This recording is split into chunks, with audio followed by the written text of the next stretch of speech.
Video Kudi sọ pé ọba olópa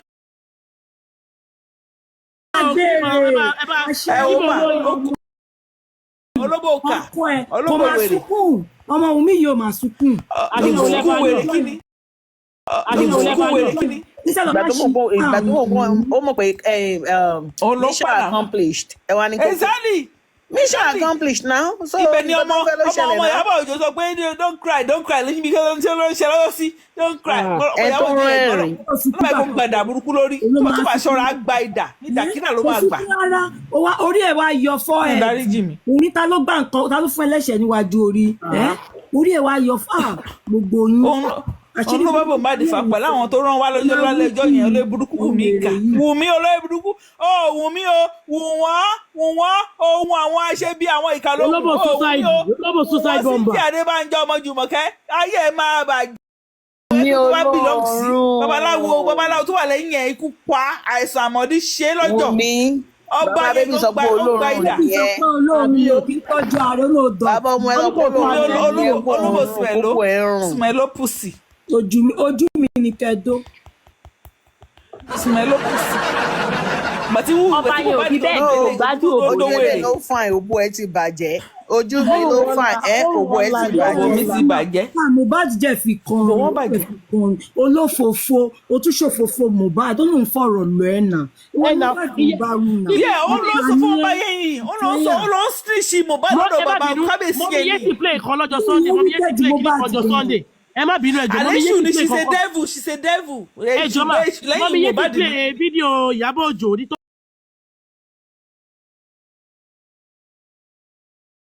kọ́kọ́ ṣe ní ọjọ́ tí Mohbad kú tó ṣe tó gbà tó dé tó fi wọ black bonnet yẹn ní pé gbà tó wà London wọ́n pé Wùmí ní pé bí Mohbad ṣe ń kájọ pé kí ló ṣẹlẹ̀ Wùmí wá sọ̀rọ̀ fún wọn pé Mohbad sọ̀rọ̀ fún wọn wá pé Wùmí ó dẹ̀ pé wọn ò mọ Wùmí rí mọ́mí yé ti play kí nìyẹn ní last week Sunday. Ìyábọ̀ tó yẹ kó máa ń parọ́.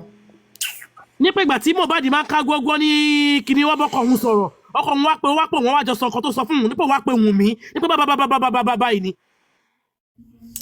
Ṣé ọmọ tó ẹ̀ pé ṣe rí Wùmí ọ̀rọ̀ ni èṣù lẹ́yìn ìbejì mu bọ́m̀bọ̀ bá àti dàrọ́ṣà ló máa snitch ló máa gbogbo nǹkan tó ṣe owó àti kíní ẹ̀ àti manager PA Mohbad tẹ́tẹ́rẹ́ manager ni manager yẹn náà òun ló máa sọ̀rọ̀ manager àti PA gbogbo nǹkan tó bá ti ṣe. Exactly káríkì Mohbad mọ̀ ṣé ní bí tó travel lọ yẹn kò yẹ kó padà wọ́n dẹ̀ kó kúrò ní WhatsApp Mohbad yóò máa ní gbogbo nǹkan tí yẹn bá kọ́ tó máa ṣe kúrò ní. Ó yẹ kó sá mọ́ even papi lolo Ìyábọ̀ Òjó yẹ kó sá mọ́ lọ́wọ́ ni kò ní wọ́n ní rí. Ẹ̀wọ̀n pàtísì tí ò bá padà bẹ́ẹ̀ kárí ẹ̀ ó lè lọ kú. Kò sí kárí àdèmà tó bá rí orí òyìnbó àbí Yorùbá tó dáa mà ó máa sá lọ sí ilé rẹ̀ ló máa dúró sí mà áwọ̀ ọ̀kẹ́ mà Ọlọ́run kárí pẹ̀lú Amẹ́ríkà ló wá mà kí Mohbad wá sí Amẹ́ríkà kó rí mi kó wá sá wá sí ilé mi bíbá ilé ni mò ń gbé house mò ń gbé ilé mi mò ń gbé kó sá àdìdè ogun mi. Kò sí nǹkan tí mi ìrò tán mo ń sunkún báyìí mú ṣé rí ogun mi kàyí kò lè borí ẹ̀. Òun gan wà ní industry yẹn is a producer so mo Mohbad gan tí mo ń ké gan ìtorí ẹ̀ gan ló tún ṣe fún mi láàyè tó yìí ṣé you understand.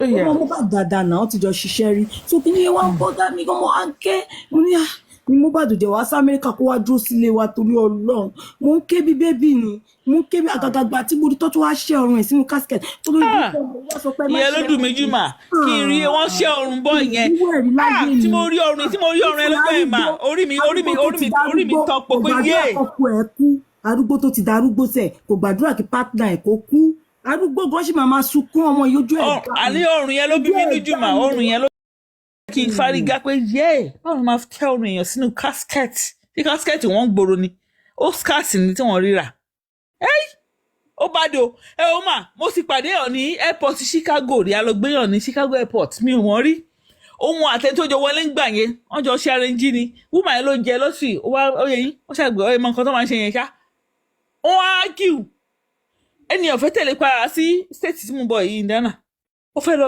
báyìí ní kìnìkan woman yìí gan olówó ó tẹ̀sí wọ́n tún ó ti lóyún ẹni tó ń fẹ́ Nàìjíríà sínú bí oyún 2 months wọ́n ṣe máa ní ẹ̀wọ́ ilé wa ẹ máa bọ̀ at least ẹ̀sìn inú tẹ máa dúró sí ẹ máa bọ̀ ẹ gbúrò òdó sí state tí ẹni tẹ́jọ wọlé wà tó láti ẹ ló gbàwé yín kí ní kọ̀ọ̀kan lọ́dún yẹn mi ò lè gbàgbé sísá yẹn dẹ̀ ó tó kó sí jẹ́ pé mo jẹ́ obìnrin yẹn mo jẹ́ Yorùbá ó tẹ̀lé mi àwa sí state yìí lọ́dún yẹn lọ́hùn ẹ mọ̀ Chicago sí Indiana 3 hours drive àdébíbà èmi sáyẹn jẹ́ sọ̀rọ̀ kí ní kọ̀ọ̀kan wẹ̀ sísá yẹn ọlọ́run ṣàṣẹ wọ́n ti sísìn everything wà okay ẹni wọ́n ṣàti separate pẹ̀lú máa yẹn ẹni yẹn ló jẹ́ ó yẹ yín sísá yẹn dúpẹ́ dè lélẹ́ni ẹni tí mi ò mọ̀ rí nìyẹn o ẹni tí mi ò mọ̀ rí ẹ jẹ́ máa wọlé yá sẹ́tù ẹ̀ ẹ gbúdọ̀ wá ṣe ẹ imagine ẹni tí mi ò mọ̀ rí mo ní yá sẹ́tù ẹ̀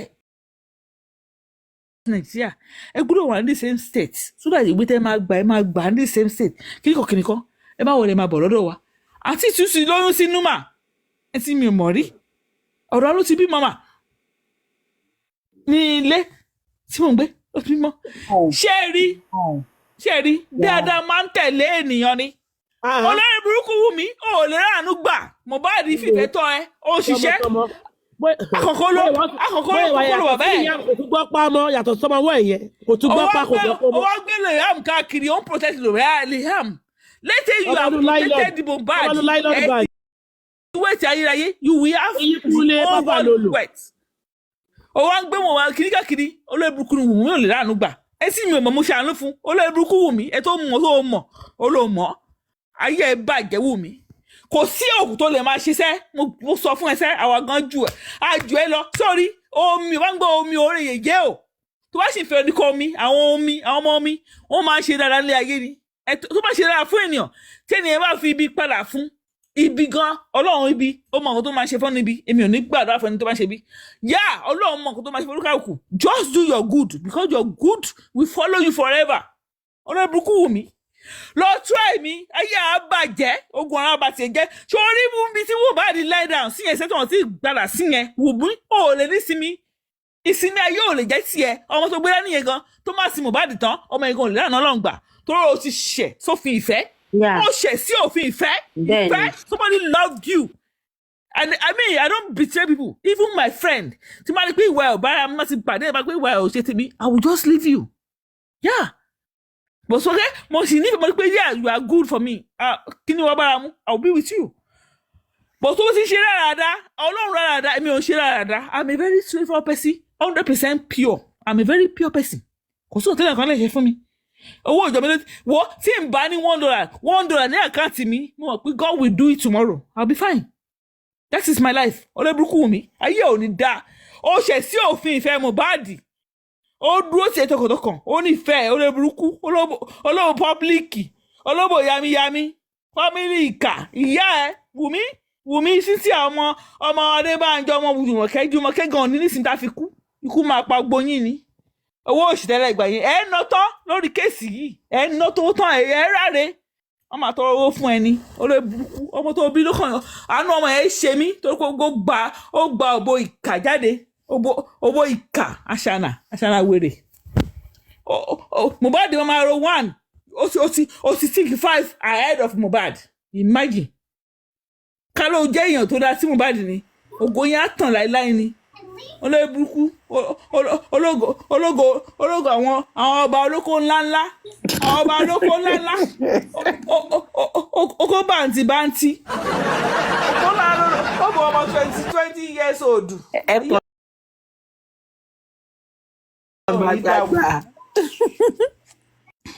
Mo dá àmàjàre yẹn pọ́sì díẹ̀.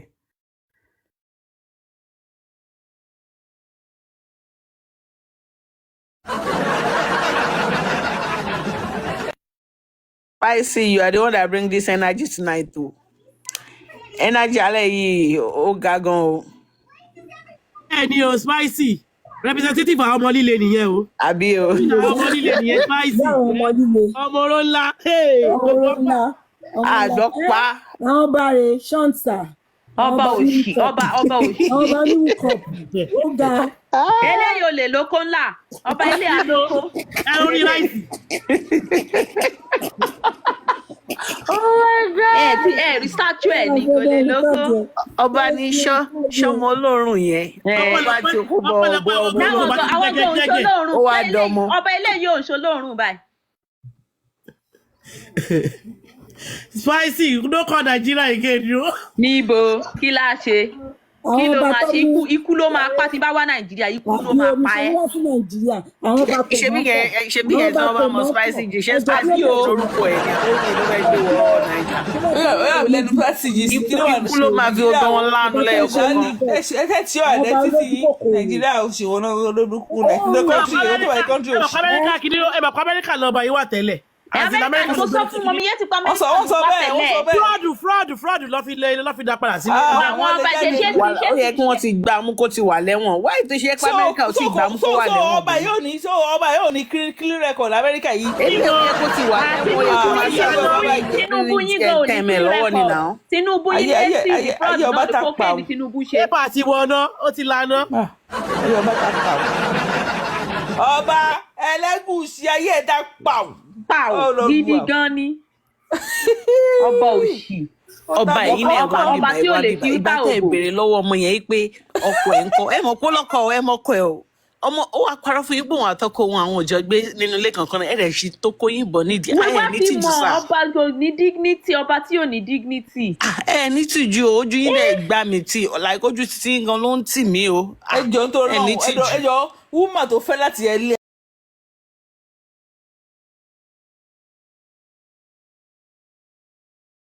ilẹ̀ haúsá tó fine wúmà yẹn fine skin yẹn dẹ̀ natural ẹ̀dọ̀ tí wúmà yẹn ò sí lẹ́ni tí ò lè bá sùn. níbi tí sẹ́ẹ̀kì wà no ó ń do no wọ́n ní ọ̀gbá ní sẹ́kí o pé kò sẹ́ẹ̀kì yẹ kó ti wá gba lé o. sẹ́gbẹ̀ẹ́ ibì kan sẹ́ẹ̀kì wà lè. àwọn òṣòro yé olúwa mi o. ọwọ́ yẹn gbọ́dọ̀ wò ẹ bá gbọ́ ó tàdà fa yàmà lọ́wọ́ yẹn ìyó pé. sẹ́ẹ̀kì ẹ wo àwọn òbí bí ẹ̀rí for pé now ẹ̀rí ẹ̀mí pé gbọ́n mi lẹ́nìyẹn mọ́ right now. ẹ̀rí ká wúsá yẹn bímọ ọkùnrin kò pẹ́ tọ́mọ ọkùnrin yẹn kú. wọ́n ní ọmọkùnrin yẹn fẹ́ ṣe bí wọ́n yẹ bèdè ó dẹ̀ kú ńgbà yẹn mo rí ńgbà yẹn àbí na ọmọ yẹn ti kú na ọmọkùnrin yẹn ti tí fúlàní gan ni gẹ́ẹ̀ náà àwùsá fúlàní ni gẹ́ẹ̀ kíni lédi yẹn wá ń fọ kíni lédi yẹn wá lọ́dọ̀ ọba yẹn ńgbà yẹn náà wá ṣó ṣí lúkìtọ̀ ó mọ̀ pé ìyàwó ẹ̀ òṣòro ga ní ìbọn àbọ̀ àwọn fúlàní máa ń lògùn àwọn fúlàní náà rí o. fúlàní ológun tó yorùbá ọkàn níbo. ẹ ṣú ọmọ tó ní tó nígbà tí fúlàní tí yorùbá ti pọ̀ ọmọ fúlàní báyìí lóòótọ́ ó yà mí lẹ́nu o. kí lédi yẹn wá wá lọ́dọ̀ ọba yìí lédi yẹn she's fine she's ó wà naturally beautiful what's she looking for. kí ló ní àwọn ẹ̀rí fúlàní lè jẹ́ fourth wife fún kínní fúlàní ò ní sẹ́ǹsì. kò ṣe lọ́dọ̀ ọ̀rọ̀ ọba báyìí nítorí ọba báyìí ọ̀rọ̀ àwọn ọba. bóyá wọ́n ti rìn round gbogbo ilẹ̀ haúsá wọn ò rí ilé nìkan ni eléyìí useless gan kò sẹ́ni eléyìí kọ́kọ́ gbogbo obìnrin eléyìí máa padà do eléyìí. anybody can tobo sí ni anybody can tobo sí ọba gúúsì. igi kan náà ń tòsílẹ̀ òbò náà ń tòsílẹ̀ yìí o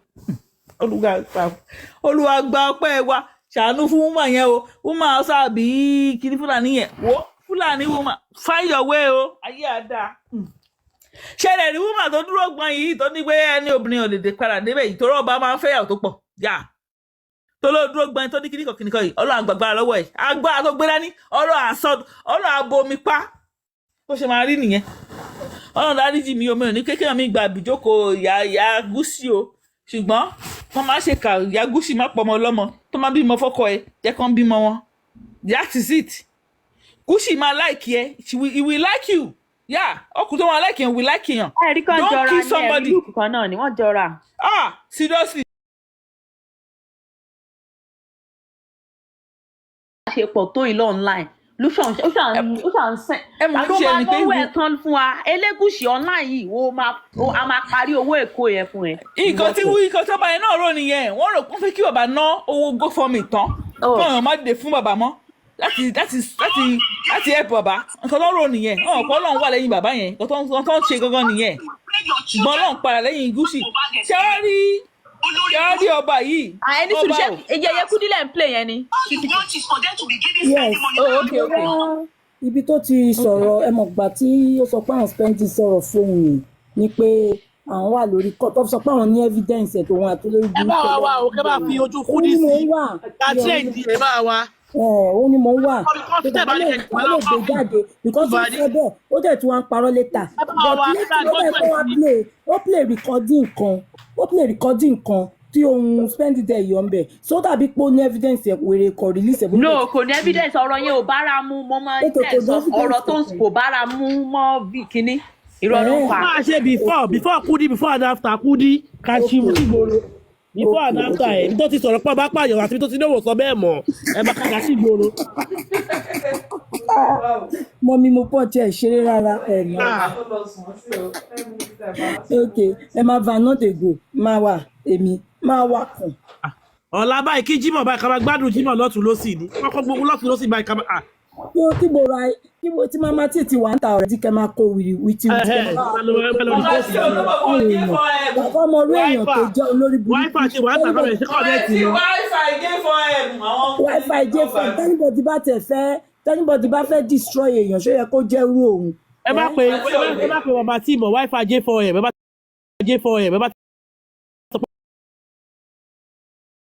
Do the sending request ẹgbẹ́ wọn sókè spicy gist.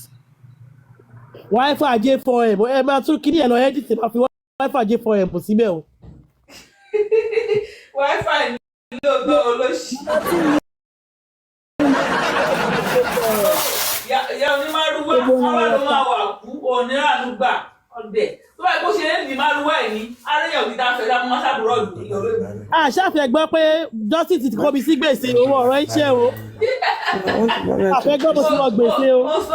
ó sanwó snooker board ọkùnrin ayé ẹ̀ bàjẹ́ ọlọ́run mi ò tèmi ò bá ṣe rere iṣẹ́ wà ní Amẹ́ríkà ẹni tí mo ṣe rere tí mo ṣe sí gbogbo ènìyàn tó wà nílé ayé màá dé bíbẹ̀ tí mo wà yìí olóòbùkún Wi-Fi J4M mo rò pé bílíọ̀nù fi ń débí ni no be ibi o you go do it before you get to America abroad àbí London ló fẹ́ lọ ni wàá ṣe rere you go do it.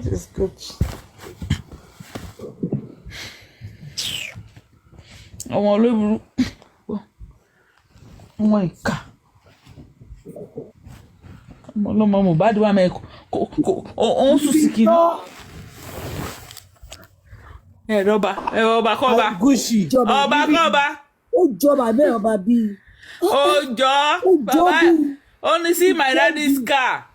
My daddy's car bàbá ẹ̀ tí wọ́n ń kí. Kí ni secret sí fine boy ó ń bí wọ́n ó bí secret nìyẹn ni ọdún. Pẹ̀lú bí sí wa ṣe try to á dirun fún á. Bọ̀ sí wa try you alẹ́ ọjọ́ tó ń lọ sí show yẹn alẹ́ ọjọ́ tó ń lọ sí show yẹn mà wọ́n délé wọ́n jànú mọ́tò driver sọ.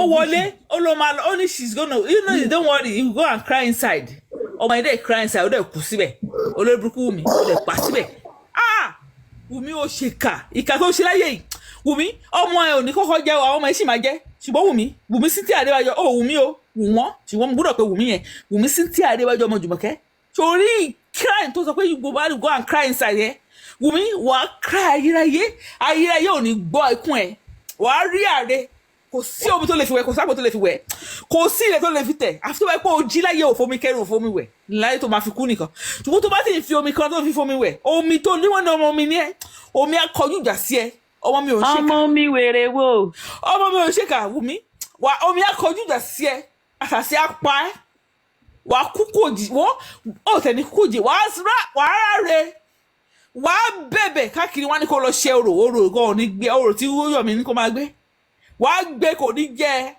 bó ṣe máa rí fún ẹnìyẹn Wùmí Cynthia Adébájọ ọmọ Jùmọ̀kẹ́ ìkà nìyá ẹ̀ mo tó pé ìyá ẹ̀ Jùmọ̀kẹ́ Wùmí ìkà ọmọ Jùmọ̀kẹ́ ìkà bó ṣe máa rí fún ẹnìyẹn Wùmí ò mo ń sọ báyìí ayé ò ní da kò ní sunwọ̀n Mohbad sùn síbẹ̀ ó nífẹ̀ẹ́ ó jẹ adìẹ ó dín lórí ẹ̀ ó lè sì nífẹ̀ẹ́ síbẹ̀ ó jáde ló 1 a.m. ó pè ìyá ẹ̀ pé ó ń jáde báyìí òun ní kò sọ fún yín ni o so that kí ní kòkòrò tó ṣẹlẹ̀ ọkùnrin tó wà concern tó lọ́ọ̀fẹ́ ló ń ṣe tó lọ́ọ̀fẹ́ yẹn ló ń ṣerú ẹ̀ ó ṣe fún family ẹ̀ ṣùgbọ́n ìwọ ó ti program ó pabọ́ ìtú ẹ̀ Wùmí o Wùmí o Wùmí Cynthia Adébájọ ọmọ Jùmọ̀kẹ́ ayé ò nítumọ̀ ṣó lórí ìkànnì táwa yìí ìkànnì J4M justice for Mohbad yìí ò ní lọ ò ní rọrùn lọ o wọ́n á sùn ẹ́ báyìí tẹ́gbọ̀n tó máa yìí tó máa lọ gbé e sí jẹ́ẹ̀lì gan àá lọ máa wọ̀ ẹ́ ń jẹ́ẹ̀lì àá máa rán àwọn èèyàn sí àwọn Nàìjíríà bíbí mi ò dá Nàìjíríà àá máa rán èèyàn sí Nàìjíríà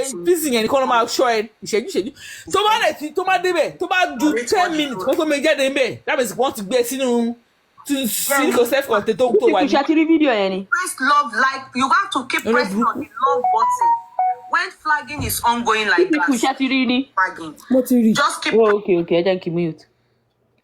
like. Síbi tó ti sọ̀rọ̀ náà That is the only way.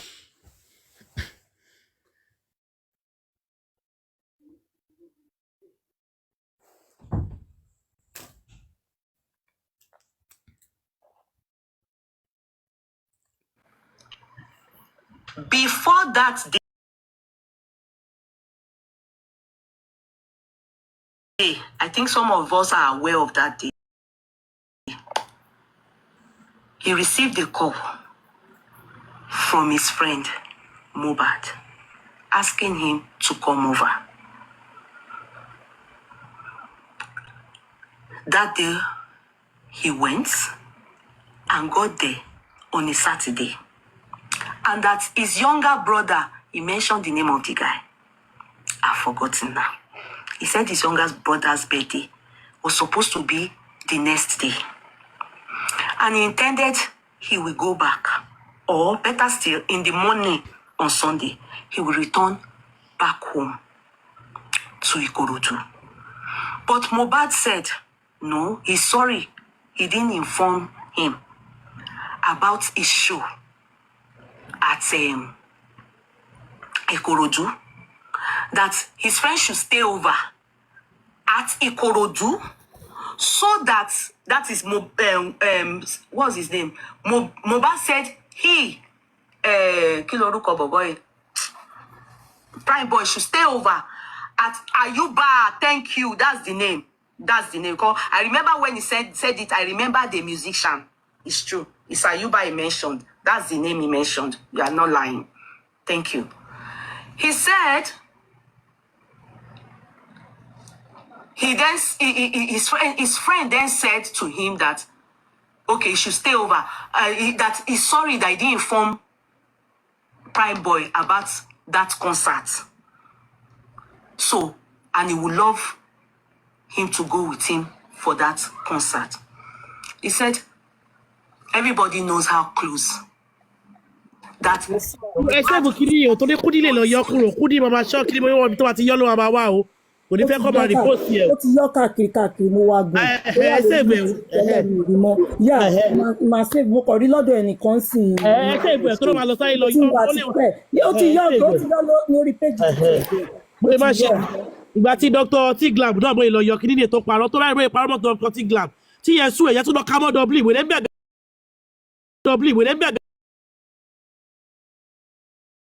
Ó lè bẹ Tiglam. wàhálà ìyẹn sún ẹ̀yẹ́ tó lọ ká mọ́ Ìyẹn dọ́blì ló jẹ́ ká mọ̀ wípé kò practice as a lawyer. àwa ní pé kí ni ló máa ṣe kíláàkì ló ń ṣe kò ṣe kíláàkì ló ń ṣe ó fa mọ́. Kí ni náà ó confirm ẹ̀ náà. Ẹ̀nà kò practice as a lawyer. olólọ́ skul kankan ó kọ̀wé àwọn photoshoot kíní kan ló lọ ṣe tó kápò ṣe lọ́ọ̀yà photoshoot ló lọ ṣe ní stúdíò tó ló ṣe. Ẹ̀yin máa ń fàjà tí kí ló dé. ẹ wò sábà nígbà tí Tiglam yẹn ó sún ẹ láti Amẹ́ríkà ó tún ká mọ́ dọ́blì ó bẹ̀bẹ̀ báyìí nígbà ìbọn bẹ̀bẹ̀. Wọ́n mú mọ́ pọ́ọ̀dù máa lọ́fẹ̀ẹ́ jẹun ìsúdájú kí ló dé. mo wíṣì kiri bí fídíò Kúdí tí ò lè rí ọ̀tà tí ò lè. aláì mo wíṣì kiri bí tí Kúdí tí bẹ̀bẹ̀ máa rẹ́rìn bí tó ti yọ́ tó ń bẹ̀bẹ̀ máa rẹ́rìn Ẹ̀nà ó bẹ̀rẹ̀ bí ọmọ wèmí gbọ́. ó ń bẹ̀bẹ̀ bí tó ń bẹ̀bẹ̀ tó ká lòlò tó ń játọ́ lẹ́nu tó ń ranjú wò. Ó dẹ̀ láhùn. Ó láhùn. Ó dẹ̀ láhùn. Ó hàn lára ẹ̀ that's why kò lè raṣọ gidi ó máa ra fake ni. tọ́kì ọmọ last grade tọ́kì tó ti dàálẹ̀ ló máa ń Èyí wọ̀ tó máa ra nìyẹn. aṣọ tọ́kì ló máa ń wọ̀.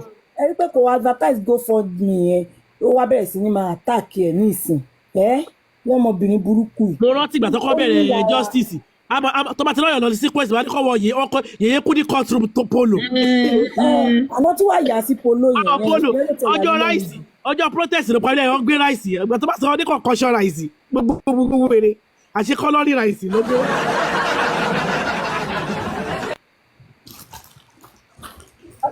àṣẹ kọ́lọ́rì ráìsì tí wèrè parapọ̀ gbogbo ráìsì gbogbo ṣíkì lọ́kọ̀ àṣẹ kọ́lọ́rì ráìsì ló sì. Ó sọ pé gbogbo chicken náà kó. àṣẹ ibi tí bíbẹ̀ lọ sọ pé tọ́kí onígi ni ẹ̀kọ́ fi jẹ́ tọ́kí onígi.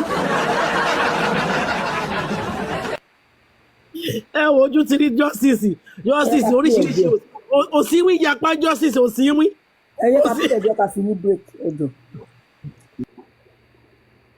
Complain.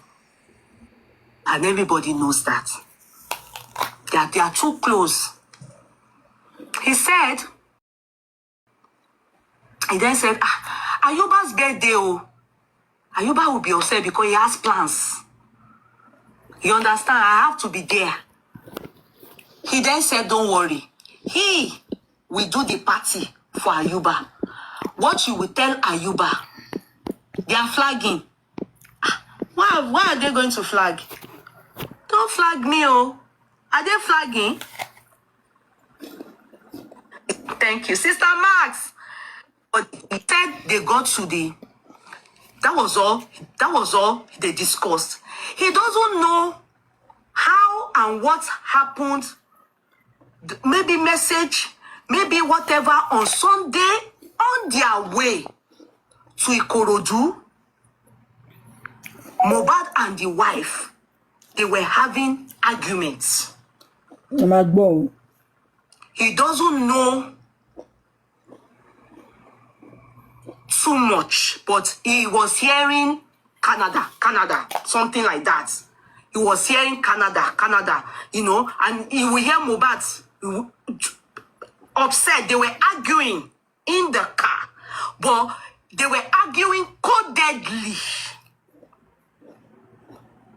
But he was hearing Canada, he was hearing this side, he was hearing, and they were arguing, and that the SUV that they were in, the taxi driver will not say he's not aware of the argument because the argument was glaring, but they were trying to keep it under control in the car on their way going until they got to the party. That in fact, to be sincere, he knows that Mohbad was not happy that concert day because the argument, and he doesn't know where, but from the household, they have started this argument. That was the reason he believes that Wunmi followed them with Liam. And that in the car, spending was in the car with them. And, you know, was with them in the car. In fact, spending was the one that carried Liam on his laps. And he was sitting at the back. I said, spending in that car? Really? I'm in shock. We didn't hear spending in all this story. So you know reason why I had to speak to spending. So I said, okay, then what happened? He then said, after the show, he was surprised that this same argument started again after the show. And this time around, the tempo was higher. And he can see that this time his friend was high. And I said, when you say high, what do you mean by what kind of high? I said, he knows his friend. That if I know Mohbad, when he's angry, he's crazy. My guy, he was saying my guy. He's crazy. He was high. And he was really very angry. So, and they continued this argument. And because he was saying, calm down, you know, and everything. What's all this? He then sent him to go and call Adura. What's this name of this boy? Adura. That it was Mohbad that told him that Wunmi was in their middle. It was Mohbad that told him because he was trying to Why are you so angry like this? This thing, you people can go and say it at home. And they were planning to go on because they had plans to go and do birthday at home for, what's his name? Ayuba. And those ones were already waiting at Lekki with the hope of, in one of the people they know, you understand, with the hope of when they land in Lekki, he would then call them over to Mohbad's house, like, okay, let's party, you understand, as Mohbad has promised them this whole thing. So, he then said that on getting to, Mohbad is the one that sent him to go and call Adura because he was trying to calm Mohbad down. To go and call Adura, he was trying to calm Mohbad down. My guy, they said no Janle now. God, this slang, he was still using it. You understand? You can go and do this thing. I don't understand. I go on tempo here high. So, and Mohbad wasn't happy the way he was talking, so he said he should go and call, what's his name?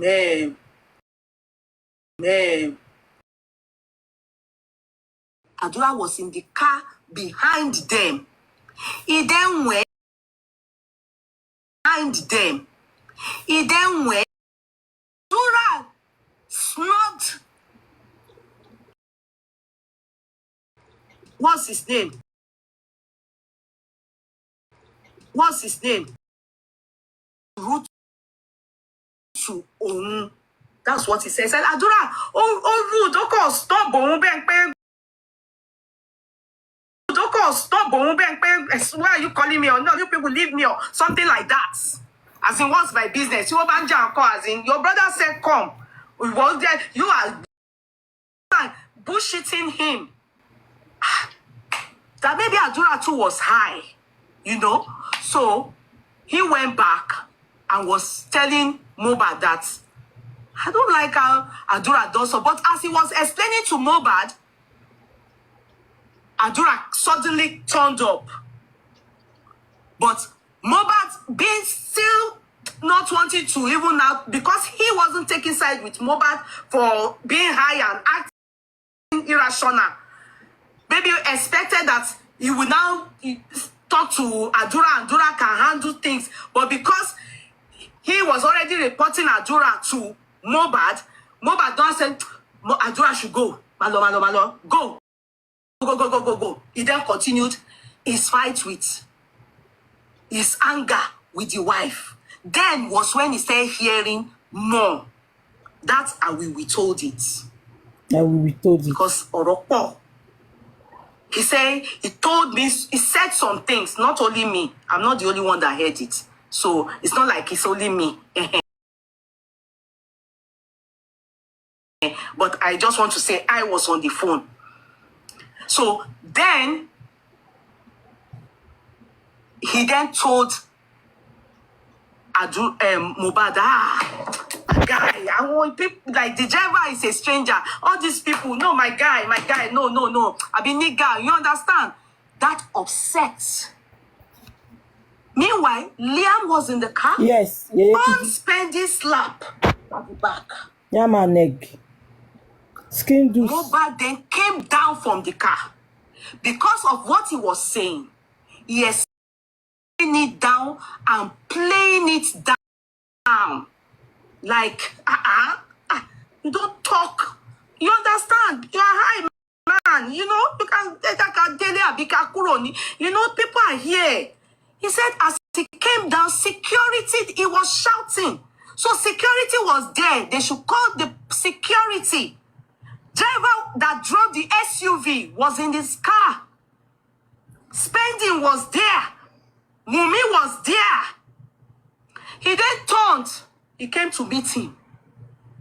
And opened the door of the car and told him he should get the F out of the car. He thought it was a joke. He said he was not saying, you know, because they have done the same. He said he thought it was a joke. You understand? But when the police, security saw that if he doesn't agree, succumb or come down from that car, anything can happen. They ordered him. Mohbad. Because Mohbad would have started fighting him. But there was no fight at all. Ordered him. He was even hoping, try to plead with Mohbad, but he was so high and angry. Those were his words, high and angry. The little he heard, I can't say it out. He said there was no fight between him and Mohbad. He was ordered out of the car, and immediately he said he went to meet Obi Kubana to go and report to Mohbad, to report Mohbad as the person that brought Mohbad to the concert. And he was surprised after the Obi Kubana. Obi Kubana told him where is this person? Where? He told him that even the security were the ones that ordered him out of the car. His stuff, they are in the boot of Mohbad's car. They are meant to go back together and everything. Obi Kubana then told him he should wait. Let him go and Kubana chief, sorry. Emma Binu, pay me she rántí ẹni mo ṣe sọ ọ̀rọ̀ yẹn. I think it's Obi. I didn't know it's Kubana chief. He said, Kubana. Then, he then said, the moment he realized that, Chief Kubana, even in the car, everybody have started going. Kubana didn't come back to him. That was how he got stranded there. He had to call the people that came to help him. He named the person out of that zone that they left him behind. I said, is that your story? So, no fight. Well, because I asked, and people were there. They said, the police said, you were thrown a fist by Mohbad, and Mohbad's hands crushed into the car because he missed. He said, he has been hearing that so many stories he's heard. He doesn't even know which one is real. He said, and he said to other people, please, call the security, call the people, that there was security there. And there were people there. The driver to the car is SUV car. And there was no form of bleeding, and there was no fight between them. I said, okay. We asked again, can I speak to Spending? They brought Spending on board. Hello, Spending. If you hear the guy's voice, you will start to cry. The nurse so nine was past.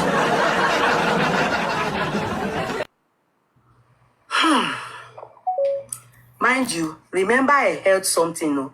I said there were some things Mohbad was saying. I will hold on to it. Because if I spill it, il a bàjẹ́. Come a bàjẹ́.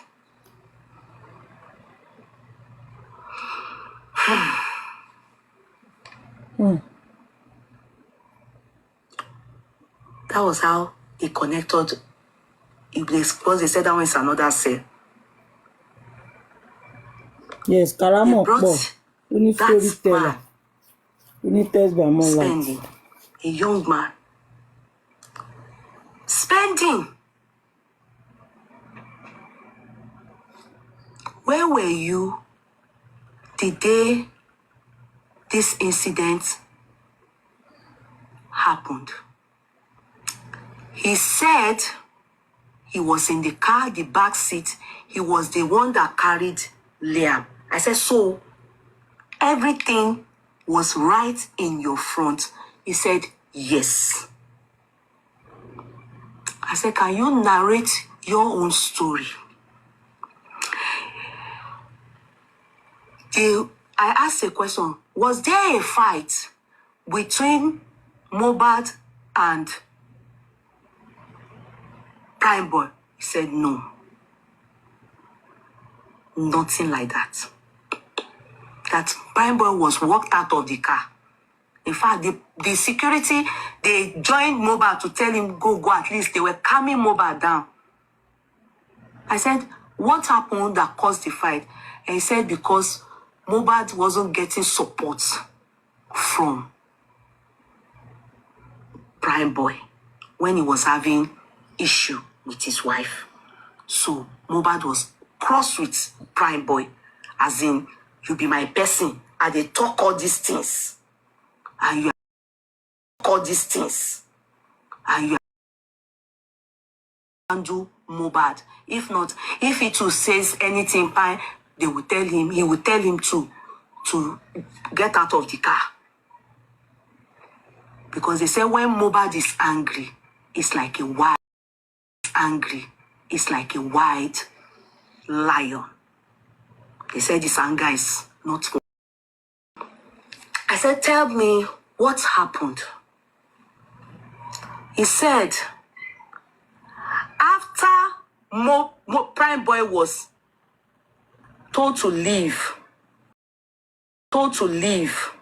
they were now going. Good is evil. The question we are She's asking evil. now, Only I'm not the Biraga only one. So that you don't. They like a jet. He said Aloba did. he heard it clearly. You know, I will just say one part. He said, all apart from some things I won't say. He said,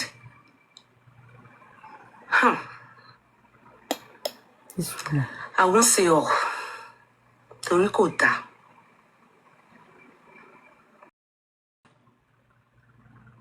Mohbad visa. He said the visa they gave him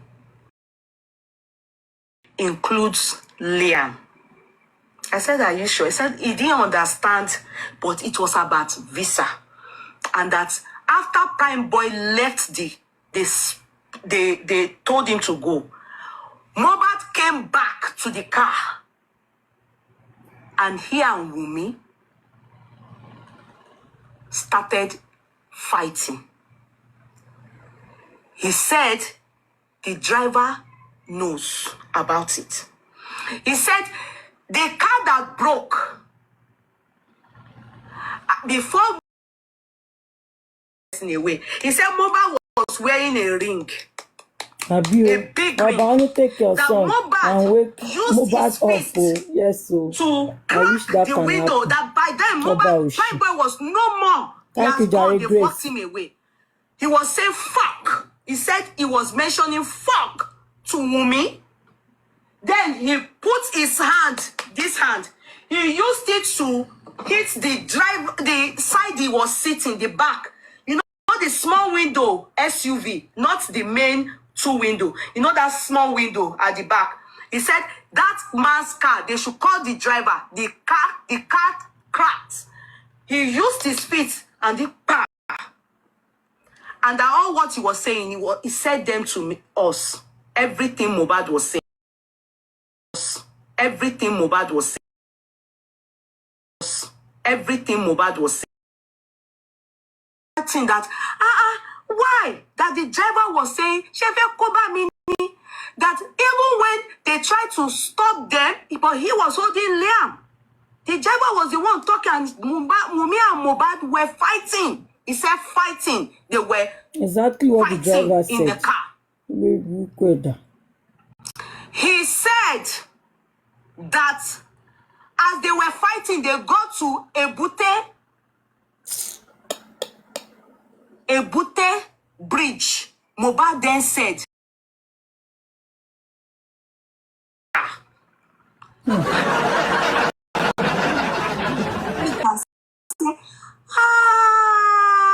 baby, that is what they told Baba Mohbad. You know, we were abusing Baba Mohbad at one point. And where did he hear that they wanted to throw Wunmi? I'm back. Oh, I need to charge my other phone. Oh, okay. Oh, God, Lua. I was like, okay. Was it during Oh, Benuta. when they got to delete gbogbo ọmọbìnrin tẹ̀ ń wò. bridge? ìkà àwọn ọ̀rẹ́ burúkú wọn gbé Nàìjíríà o ṣùgbọ́n ìkà ni wọ́n ìyá overcooked turkey. Tó bá ń jójó tó bá ń jó gan ni ìjókíjó lẹ́sẹ̀ wèrè ìjókíjó lẹ́sẹ̀ àṣànà.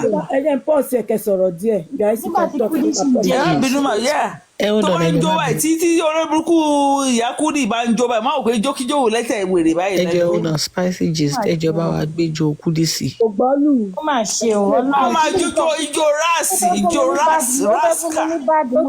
educated people tó wà educated ní Nàìjíríà tó wà lọ sùkúrù ní òyìnbó yìí kò jójó ru ìjókíjó tí Wùmí tí Kúdì máa ń jó á máa jó bí àṣànà máa wò pé jó òlele bó máa ń jó báyìí náà. ó máa jó gọ̀rọ̀gọ̀rọ̀. Àṣànà ló máa jó bí wèrè. ìyá bàbá tó fẹ́ gán kárẹ̀ o normally tí wọ́n máa dàgbà ó ní tí wọ́n máa jó wàá jójó sí normal nǹkan tó wà ṣé nǹkan tó wà in vogue wàá jó sí you dance to what is in vogue ó máa jó gbọ̀gbọ̀gbà wọ́n gbé sẹ́sẹ́ ó máa rà sí in fact ṣe rà. ẹ bá lọ sórí page ó ṣeéṣe kó wà ń bẹ̀ mo rí jó wèrè tó jó lẹ́nu ọjọ́ mẹ́ta tó dẹ̀ ń jẹ gbogbo. a máa gbọ́ tìkùtìkù máa gbé jókòó lẹ́nu ìṣẹ̀lẹ̀ dáadáa. Títí kù ṣe wípé story tó sọ yẹn the same thing náà ni driver yẹn sọ ṣe wípé woman ìbá àwọn guys yẹn sọ̀rọ̀ very wicked people. ó bá wọn sọ̀rọ̀ ó wà lọ delete ẹ̀ ó bá wọn sọ̀rọ̀. very wicked people. Kò tí driver yẹn sọ is 100%. Driver yẹn try. Don't driver really tried. This is unfair. This is just unfair. Jẹ́ wá ní mo àṣẹrí àánú spending ṣe mí spending if you can hear what we are saying right now go spending nílò àánú Ọlọ́run gbà Ọlọ́run spending ọ̀dẹ̀ ní spending. He allowed himself to be used. Gbogbo wọn ni onírànú Ọlọ́run gbà. Mọ̀mọ̀ bẹ́ẹ̀ ni mọ̀mọ̀ ṣé ìbọn spending yẹn ó fi ara ẹ̀ lẹ̀ láti jẹ́ kó lò wọ́n he allowed himself to be used by àwọn èèyàn. Torí token. Exactly spending yẹn ọ̀dẹ̀ ó jẹ́ kó lò òun gidi gan àwọn èèyàn dìde fún ẹ láti ẹ̀pẹ́ pé owó òfin nọ́mbà náà sílẹ̀ ìyẹn ò jẹ́ big deal pẹ̀lú ẹ̀ náà ó wá fi ara ẹ̀ lẹ̀ láti jẹ́ káwọn èèyàn use ẹ̀ imagine spending. Ọ̀dẹ̀ ayérayé ni ẹ́ spending ọ̀dẹ̀ gidi ni ẹ́ spending tó bá ṣe ọkọ tó yẹ kó sọ wo Mohbad náà ní pàṣẹ tó Mohbad máa lọ́ọ̀kì àánú tó yẹ kó rí gbà lé ayé òní rí gbà tó àfikún àánú tó yẹ kó rí gbà ìṣẹ̀dá Mohbad á lọ́ọ̀kì ẹ̀ pa bó ṣe máa rí fún ẹ nìyẹn. mo kàn bàtí títí kù sí play kínní yẹn la mo kàn imagine pé tó bá jẹ́ wípé BJ náà relate story mọ́ ni kò bá Ọlọ́run. Exactly. àwọn èèyàn burú gan o. wọ́n burú gan ọba kú tọ́kì oníjókíjó wọ́n máa tọ́jú ẹ̀ pa ní àmọ́ tó fẹ́. ṣé yẹn jẹ́ rí ẹ̀ níbi tí ọba kú tọ́kì ní máa ń jọ ẹ̀wọ̀ sitting room ẹ̀ ni very tiny living room mi ò rírú ẹ̀ rí lẹ́gẹ̀ẹ́ mi wọ́n ní living room ṣe máa kéré ní UK nìyẹn. àfi bí kí dining room gan bíbè bí òkèrè tó yẹ láyé. ẹ lè fi street wọn wé títí wá bí ṣe wicked something ṣé ẹni tó wá lókè tẹ́lẹ̀ nìyẹn ni. àwọn ní bẹ́ẹ̀ ni. wọ́n lọ change account okay. Yeah, exactly. bẹ́ẹ̀ ni èmi ni bí máàbù ní orí òbá ìfẹ́ fóònù yẹn tí ó fóònù sí lóun fẹ́ lọ ṣàjẹ́ bí máàbù ní mo fẹ́ lọ ṣàjẹ́. Kúdí ò bá spending sọ̀rọ̀ I'm very sure wọ́n wí ní nǹkan tó ń sọ kò bá that's why kò ní confident láti fún wa rẹ́kọ́dì yẹn. okay so ó dàbí wípé your concern comment section wípé spending less Primeboy ló narrate story yẹn fún Kúdí okay. But Kúdí didn't say that. Oh no, according to nǹkan tó sọ because only spending. Yeah, according to nǹkan tó sọ pé òun gbé spending sọ̀rọ̀ fún un. ó náà sọ pé kọ́bọ̀ ó náà bá nọ́ọ̀sì gan náà sọ̀rọ̀ ó náà after prime òun wá ní bókè kọ́bọ̀ òun fi spending sórí aago that was what she said and I actually thought she played the record one time. About couple of no ọ̀rọ̀ yẹn ò bára mu mo rẹ́kọ́dì tí kinní sọ ọ̀rọ̀ yẹn ò bára mu. so absolutely so bẹ́ẹ̀ so ó dàbí wípé kò bá spending sọ̀rọ̀. kò bá spending sọ̀rọ̀. Okay. Prime boy exaggerated. Even prime boy no fuck up. No fuck up. Yorùbá sọ pé ẹni tó bá ṣe ẹ̀yìn ló máa lọ ẹni tó bá ṣe ẹ̀yìn ó dá ẹni tó ṣojú lọ. Imagine ó wá ń sọ̀rọ̀ badly sí bàbá Mohbad bá prime boy rẹ̀ ló mọ̀ bọ̀ you say you know Mohbad from kiri concept. Idiot ní gbogbo wọn náà. ṣe báwọn jẹ́kẹ̀mí ló ń polówó náà. Báwo wá lọ sọ̀rọ̀ rẹ̀ láti bàbá Mohbad later was imagine ìfàṣẹ́rí ẹ̀wọ̀n mà tí ẹ̀ bá tẹ̀ kọ́ mi bí nílé tí wọ́n ti tọ́ ẹ̀mí dàgbà tó bá kọ́ mi ìfàtí màlúù lákàntì miss ma. I will not do that. Màá ro tí Ọlọ́run. Imagine I will think of that. Ẹni tí ò sí láyé, owó lọ ń rò bàbá ẹ̀. Tó gbé wọn fún ẹ ní token. Ṣé token ẹ̀ ń sì tó wá ní ìgbà ìmọ̀ ẹ̀ o? Tí mo bá tí prime boy bá ní America báyìí, tí a prime boy bá ní America, tí n bá rí prime boy as a person in this America, I will mo ti rí pé as a bad person. Honestly to me. Títí kìsìkìlẹ̀ sọ. Mo ní pé PS ló ń sanwó lọ́ọ̀yà ẹ̀ you understand so nǹkan tó bá ní ṣe ló máa ṣe so he was dancing to PS tone otherwise why tó ṣe máa bú bàbá ètò kí ni bàbá ṣe fún tell me kí ni bàbá ṣe fún one of a sudden this guy just turned 360 degree and started abusing baba this idiot guy ó rò pọ́ tí ẹ̀yìn wá o tí clear o. PS PS keep on paying their lawyers. Nígbà tí let's say prime boy wá travel out or see any country kó wá meet irú èmi yìí prime boy to me olórí burúkú ló jẹ́ lójú tèmi tí máa wà níbi ibi gate láti fún prime boy ní ìkọ̀ àánú ẹ̀ tó bá fi débi tó gbọ́ ẹ̀ wá I will never give it to him. Wọ́n fẹ́ pé wọ́n plan ní pé PS fẹ́ gbé prime boy travel. Prime boy lè lọ PS ò lè ṣe anything for anybody. Anybody kò lè ṣe anything for anybody. Mo gbọ́ yẹn náà. Kò lè ṣe US ni. Ṣé America visa wá busy so ọdún ṣe America visa ni. That guy is just using them.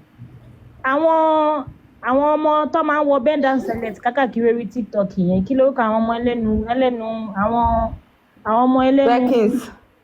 Àwọn ladies yẹn àwọn girls yẹn àwọn smello yẹn àwọn girls yẹn mélòó ni wọn ló ti gbé lọ UK abẹ́ ti gbàgbé pé torí pé ó convince wọn pé òun fẹ́ gbé wọn travel ní gbogbo wọn ṣe tán 360 ẹ ti gbàgbé àwọn àdùkẹ́ àbí àti ọmọ tó ń ṣe local ọmọ ọ̀dọ̀ àbí ṣàǹgíṣà àbí iṣẹ́ wo náà máa ṣe level protection Mr. Ọláṣẹ. Crocodile wrote it just now that PS is trying to get prime boy out of Nigeria. Well, prime boy, don't worry, my boy abroad làwọn tó máa bá tiẹ̀ jẹ́. Ṣebí abroad. Wọ́n ṣe sọ fún bọ̀bọ̀ tó RIP recently náà nìyẹn pé àwọn fẹ́ plan náà fẹ́ gbé lọ sí. lẹ́ǹtì ló ń tàn wọ́n lẹ́ǹtì ló ń tàn àwọn. àwọn lẹ́ǹtà ló ń ṣiṣẹ́ ní lẹ́ǹtì ń ṣiṣẹ́ fún. wo abroad in the same group. God is waiting for you here in abroad. Mohbad spirit ń tó dúró dé ibi tọ́lọ́ máa bá ọ̀nà yìí máa dí ọ̀nà we dim all of you. Ẹ máa bọ̀ come here. Kọ́nà wá dí mọ́ yín àwọn olóògùn ìkà. Màá sọ pé lẹ́ǹtì ló pa bọ̀bọ̀ yìí Ọlọ́run. Lẹ́ǹtì ló pa bọ̀bọ̀ yẹn. Lẹ́ǹtì ni left to. Olóòpá Mohbad mọ́ lálẹ́ ọjọ́ yẹn. Lẹ́ǹtì kó tó kó wèrè ara ẹ̀. Lẹ́ǹtì ló pa Mohbad lálẹ́ ọjọ́ yẹn. That's what we should be saying now. That is what we should be saying now. Iṣẹ́ èṣù. Mo ń ro láti jọ́jọ́ mi kò fẹ́ sọ̀rọ̀ ni. Kábẹ̀sì sọ́ọ̀tì lẹ́ǹtì kí Mohbad that very night. Olóòpá. Why are you escaping them? Crocodile, you are correct because nǹkan tó bá ti mú prime boy tó bá ti appear ní trial yẹn. Wùmí máa wá. Absolutely ó máa testify. Ìtọ́ fi mú prime boy. So nǹkan tó ṣe ń try láti exonerate ẹ̀ tó ń tètè fẹ́ plan láti mú travel nìyẹn. Ṣé understand? Bọ́kọ lè kò sí ìgbà ọmọ yẹn ò lè escape. Nǹkan tó ń ṣẹlẹ̀ nìyẹn ṣẹ́rí ẹ mọ iye àwọn tó ti fẹ́ try láti travel tó ti fẹ́ sá lọ nínú gbogbo wọn náà. No, it was Spending who said that, not Prime Boy, because Prime Boy left already. It was Spending. That was why Spending said he was going to petition this woman talking, because this woman said she has an evidence then that they said it, and then Spending came out and Spending said He has never said that this woman should provide the evidence. And Aderico Gbeta. Because that is what someone is saying on the comment section right now. Because this Spendy said he never speak with Kudi. Exactly. So I guess it's Prime Boy that narrated what happened to Kudi. Kudi no ń bá sọ̀rọ̀. Kudi ló parọ́. Ó wá take personal olóṣì. Kudi ló parọ́. Ṣé wí pé nígbà tọmọ yẹn sọ pé òun máa petition wọn. Ṣé wí pé wọ́n gbẹnu dákẹ́ àti ẹ̀rí wọn gan. Ó wá gbé one voice recording tí kò bọ́rọ̀ yẹn mú. Àwọn bọ́sì tá ń gbà ẹ̀ tó ń pariwo. Ó wá pariwo. Olóṣì. Kudi is very wicked. Kò ń ṣàbíamọ gidi. She's a evil human being, very wicked human being. Ìbéèrè tó lọ́mọ tó jẹ́ ń ṣe bẹ́ẹ̀ yẹn, this woman.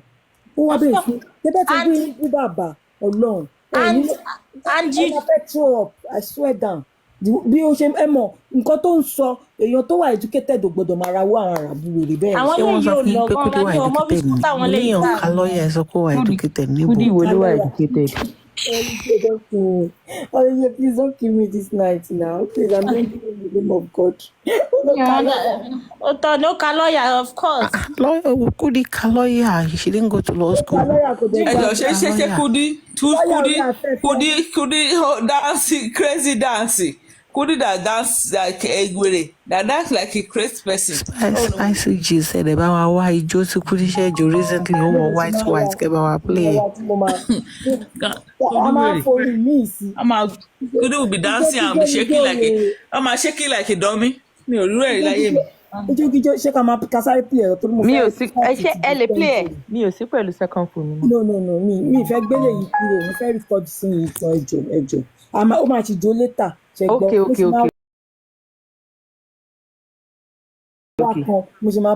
continue pẹ̀lú.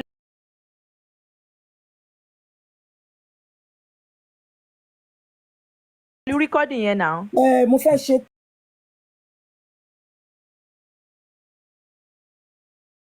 Mo fẹ́ ṣe tán ó yá ẹjọ́. Thank you. He was saying, "Come on, Baunke." It's a car hire service. I think I've been saying taxi driver here. It's a car.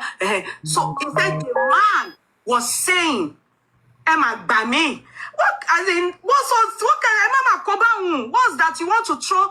But that there were some things Mohbad was saying, and he mentioned all those things. I'm not the only one that heard it. Shengbo. It's not something I will say until I think it is time, Wumi. I hope you recorded the conversation. Shengbo. They face spending and they face what's his name? This boy spending. It was from Mohbad's mouth. Everything they said he was saying. Opo. Shengbo. I wouldn't want to say it online. I want to keep it for Sanwo-Olu, Falana. Shengbo. Spending, me. Prime Boy too, because he heard some. But it's a lot for me to spill. Opogon, there are some people implicated in it. I wouldn't want to spill too much. My heart is broken. He said that they fought in the car, and at a point, Mohbad's war on the bridge, Ebute Meta Bridge, on the way home after they've left the concert. And he kept saying some things. The Spending was mentioning those things. That is Emma. That is how you know that Yekudi is a very bad person. Yekudi they say she's been compromised. From Prime to Spending. So she's compromised already. And I think it was when this woman went to Nigeria. Remember, she went to Nigeria. Yes. Yeah. Oh, she invited Baba. Later, she went to meet her back. Yeah, she's compromised already. Because this woman knew the truth, and now later all that one bash baba. Ye kudi olebruku, odi double color, Kampala color. All my dafa bad spirit will no man no kuno no bad spirit will not